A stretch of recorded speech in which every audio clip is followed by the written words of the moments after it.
First, some words from Psalm 43 in an adaptation by Jim Cotter from his book called Psalms for a Pilgrim People. Loving God, as we join our cries with those who are deeply depressed and in despair, renew in us the spirit of hope, the yearning for abundant life, and the expectancy that even when every door seems closed, yet you will still surprise us with joy. A little prayer based on that. So many have found these times to be difficult, Lord.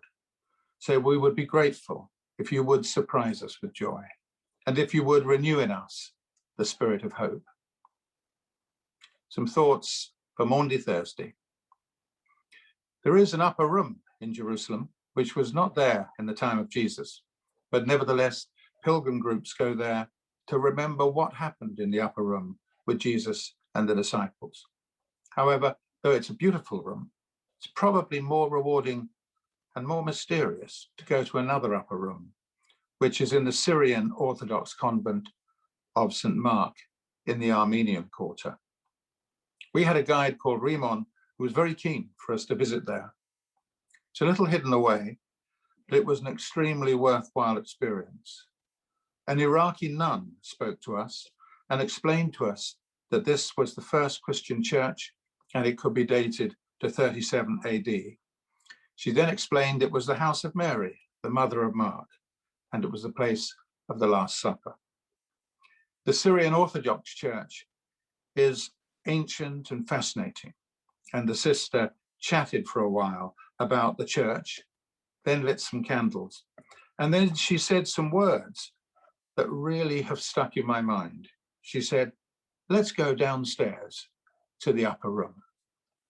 It sounded a curious anomaly, but of course it was technically accurate, accounting for the changing levels of Jerusalem over the years. And here, in a not particularly impressive room, the unexpected hit us. The Iraqi nun stood by the altar and she sang the Lord's Prayer in Aramaic, in the actual language that Jesus had spoken.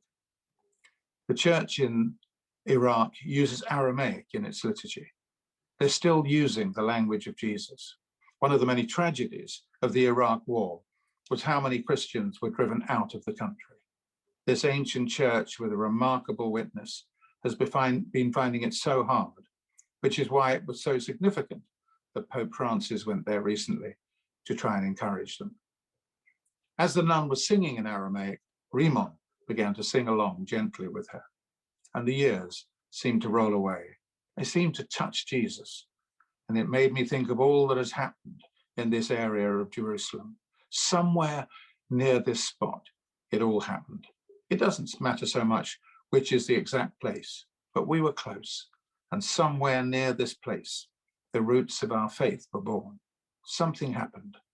Those doors that were locked because of fear got unlocked. And in my mind, each Maundy Thursday, my thoughts drift back to that room.